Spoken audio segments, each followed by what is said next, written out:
We've all heard it from the fans of steel bikes that steel is real, but why? Is it because steel is the oldest material that bikes have been made out of? Is it because the steel bicycle has been nearly perfected over the past 160 years? Is it because theoretically steel bikes can be ridden forever and until the end of time? Is it because steel isn't repairable? Is it because steel builders know how to bring the best ride characteristics out of the material? Or is it simply because steel rhymes with real? The answer is yes. Let's take a closer look at this steel Fuji Design track bike that's still real nearly 40 years after it was made. Speaking of steel bikes, this video is sponsored by Wabi Cycles. For lightweight steel bikes and components to build up the buttery bike of your dreams from brands like Phil Wood, H Plus Sun, Sugino, Velocity, Nitto, Brooks, Izumi, and more, check out Wabi Cycles linked in the description. And be sure to watch until the end of the video to learn about why I love my steel Wabi so dang much.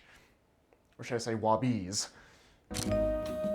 Max, the owner of this Fuji Design, writes, "I bought this bike while I was stationed in San Diego from an old school trackie. He said he rode it in some sort of junior national, maybe world championship, in the late 80s, and he held on to it for sentimental reasons.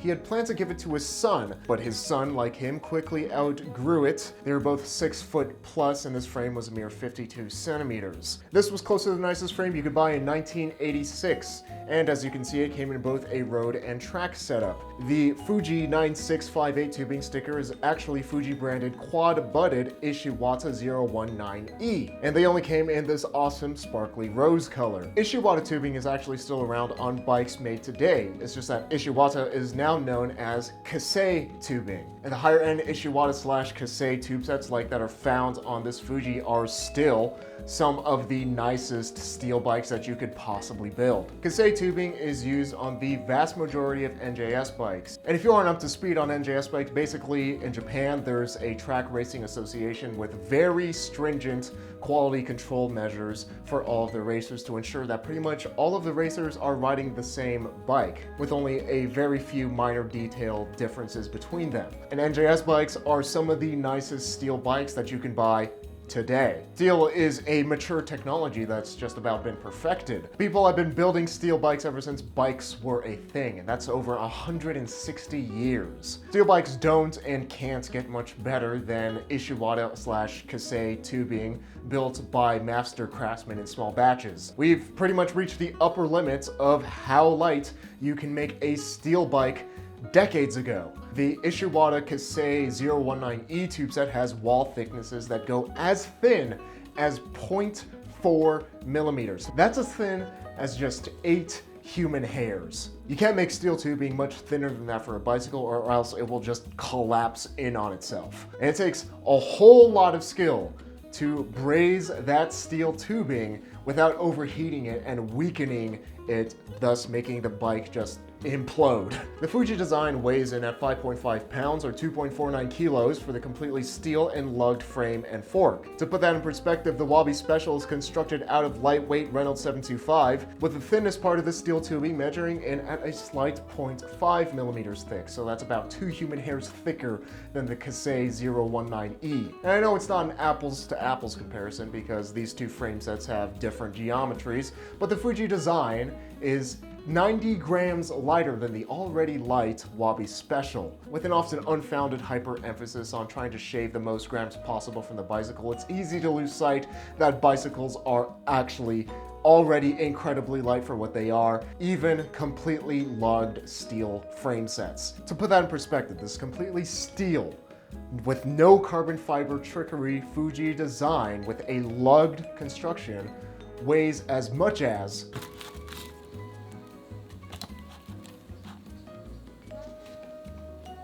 Alright, an onion weighs 334 grams. This bike weighs 2,500 grams.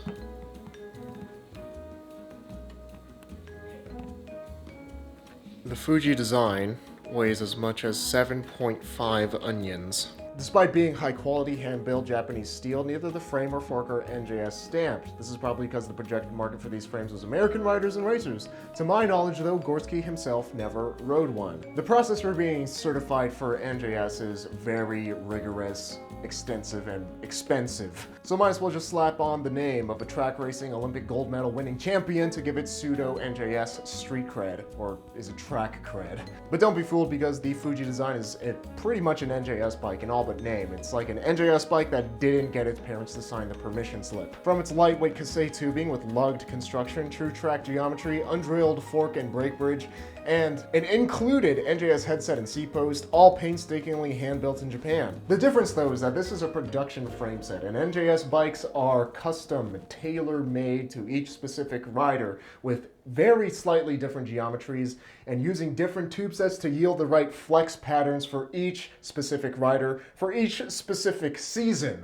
Just how you might have, okay, well maybe not you because you ride Fixies, just how your dad might have a summer suit and a spring suit and a winter suit, so do NJS racers for their bikes. Much of what else I know about the frame comes from the lore that old-timers like to reminisce about. There are two main rumors that I keep hearing. One, this was only ever sold as the frame and the fork with a Hata headset, which is odd to hear, because where else would you get a custom-made Fuji-branded Suntour Superb seat post? But then, why not have the headset match the seat post? In any case, it was never sold as a complete bike, but the specifics are apparently lost to history.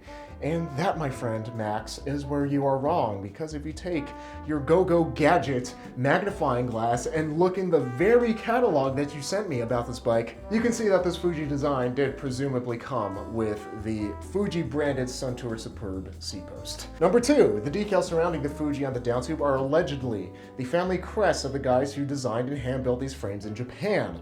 I have no documentation for this whatsoever, but I would like to very much think that this is true. The crankset, BB headset and seat post, and dropouts if that counts, are NJS stamped Suntour Superb Pro. They are slick and beautiful and even more fun to ride than they are to look at. The chainring is a black and gold Factory 5 lattice that hasn't failed me yet.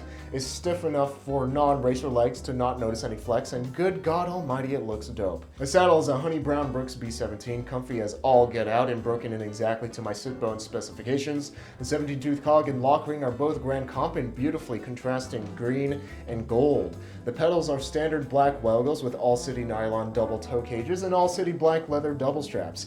Easily the most boring piece is the Crew Redux wheel set in black, which are effectively just sealed bearing Novatec hubs with Crew branding from city ground slates to some sturdy and reliable, though heavy, black, deep-ish Vs. The wheels are wrapped in 25mm Michelin Dynamic Classic tires to add some more vintage flair. On second thought, the handles are what earned least Fixie points.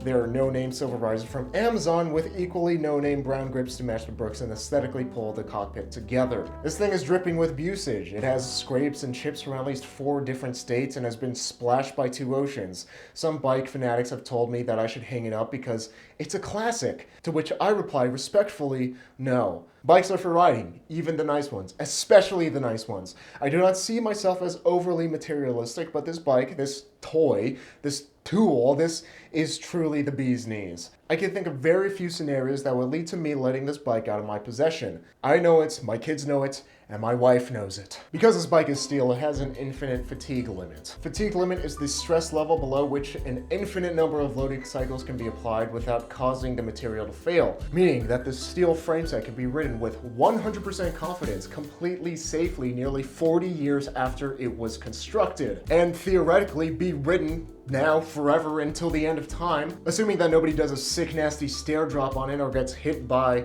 a Nissan Altima. Steel not only lasts longer than other bike materials, but it's also more reliable and more durable, meaning that if you make a mistake, you can crash on it, assuming it's minor, pick yourself back up, ride it, and be totally fine. And you want your bike to be crashable. It happens to the best of us. That's why they're called accidents. Last year at a group ride, I took a pretty gnarly crash on my steel Wabi Special. If you want to find out why and how I crashed, well, there's a video. After I crashed, I just picked myself back up, saw that I didn't have any broken bones, there was no dings or dents in the steel, so I just realigned my handlebars, and finished the ride, and the 15 miles to get back home from the ride, in addition to about 3,000 to 4,000 miles that I've put on that Wabi Special since then. An aluminum frame would have dented or cracked more easily than my steel frame, and carbon, while incredibly strong in its intended spots, can be incredibly weak when forces are applied to it that the designer didn't intend. Like if the wind blows the bike over and it lands on one of the tubes, or if somebody crashes on it. Carbon definitely isn't safe after a crash unless a professional inspects it inside and out. Yeah, bikes are meant to be ridden, especially if they are nearly 40-year-old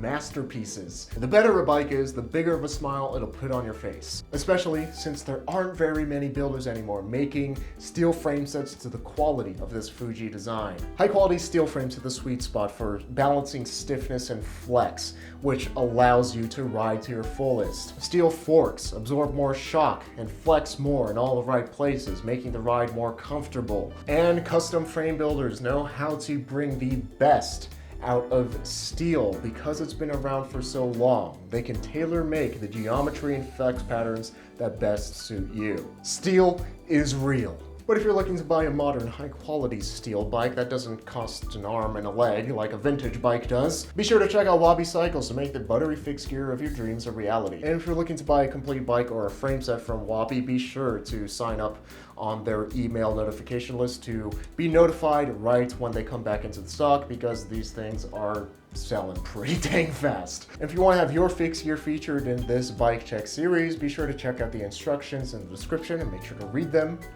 And tell me a story about your bike, because the more the video that you write, the less work I have to do, and the more likely that it'll get featured. Fixie famous shoutouts to Mario Perez, Brandon Black, David K, Gio DeZera, Julian Corona, Ryan Whitscott, Palangi, and Zane Kolnick for helping to make these Fix Your videos possible through the support on Patreon. And remember that life is short, but don't make it shorter, so be sure to ride your bike every day to be reasonably dangerous.